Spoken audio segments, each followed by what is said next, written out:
So you sit down to make one of your videos and you see all of these icons on the screen, and then it can get a little confusing. Recently got a question that made me think, what is going on with this lady's video that she would leave this question? Miss Sandra says, "Hey Darlene."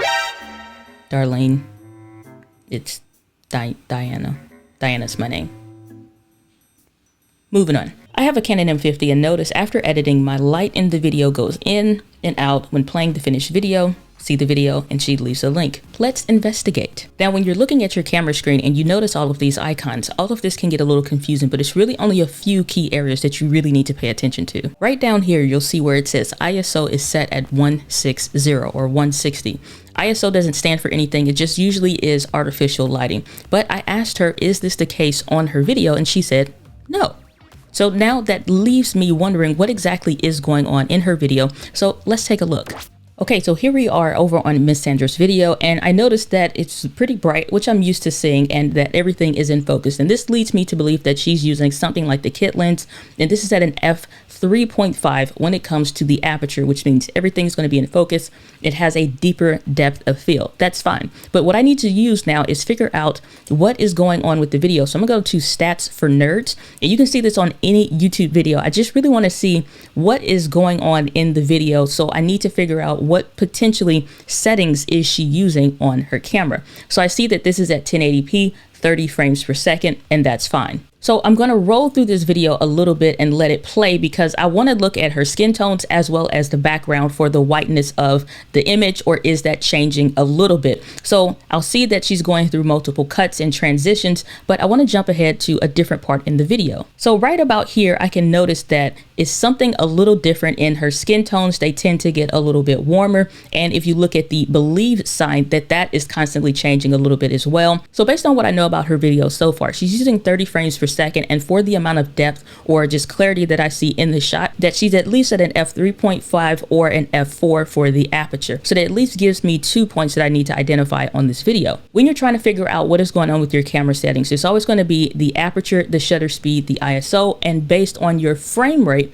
that is what's going to dictate what your shutter speed should be. So if she's at 30 frames per second, she should at least be in the ballpark of 1/60th of a second if she's following the rule that says to double whatever it is your frame rate is, double that to get your shutter speed. So far, she's at 30 frames per second, 1/60th of a second, I assume, and at least at an f3.5 or an f4. And let's say her ISO is somewhere between 100 and 200, usually if you're next to a window or if you are using controlled lighting in a situation like this. So that pretty much fills in the gap, except for one other thing. A lot of these icons on the screen can be a little distracting, but there's one other point that we need to take a point of and look, and that is going to be the white balance. This number right here is the white balance, currently set at 4,700 kelvins. That's what that K stands for. And depending on what the white balance is set to, that is going to dictate how warm or how cool an image is. And if we take a look back at her video, we can see that her skin tones are changing. So no matter what camera that you're using, you can always set a custom white balance, which is what I'm using right here. So I'll show you on the Sony ZV-E10 how that can impact the way that your image looks, and even sometimes if it's going slightly bright or darker. Let's take a look over here. We are currently set at 4,700 kelvins, but if I just go up to a different custom setting for a different environment, that is set at 5,500 kelvins. And you can notice that there was a difference in my skin tone.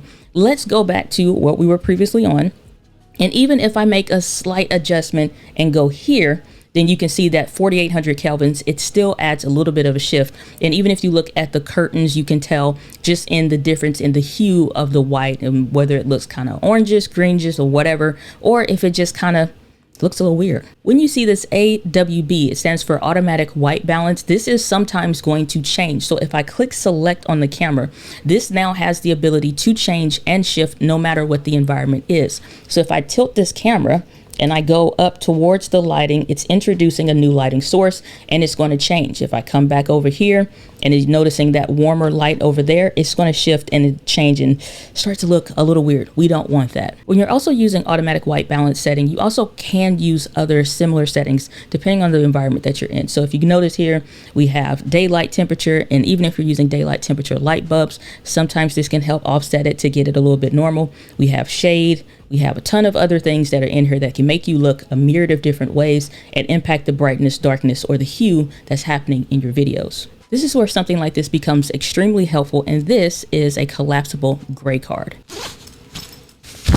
So I can use this gray card whether on the gray side or the white side. Technically, the gray side is for dealing with exposure values and ISO, but we're not going to get into that. You can use it to set the white balance. It kind of doesn't matter. But you want to go into your camera and actually adjust this so that you know that you're getting the same settings every single time. There is a theory out there where people are saying you could just use regular printer paper or anything white in the shot or adjust this in editing. But to be honest with you, you really don't want to have to use any methods like that. You want to go ahead and invest in that. It's $7 and it doesn't cost you anything. Cheaper than any, probably 2 for 20 mil at Applebee's, obviously. But you want to be able to use something that actually is going to fix this in recording instead of hoping to get it to look normal after the fact. So using custom white balance settings is the difference from your image looking kind of weird and quirky versus it being a customized look, and knowing that no matter what you bring into the image or what you take away from the image or video in this case, it will not impact the way that your skin tones look, other objects in the field, and that way you also have consistency when you're going from video to video to video. In a previous video, I went into detail on how to set the white balance using a gray card, and if you don't have one, what are some other options that you can consider. But even on cameras like the Canon M50, then you can really still set that white balance, and that is something you definitely want to do. Hopefully this brings you some clarity in what to do when you're trying to identify what are some changes that you need to make, what's happening in the video, and how do you keep it from going from weird to good looking to better looking across your videos. So let me know if you have any future questions around things like this, or if you enjoyed this type of video. But with that, guys, a little bit of passion. I'll see you in the next video.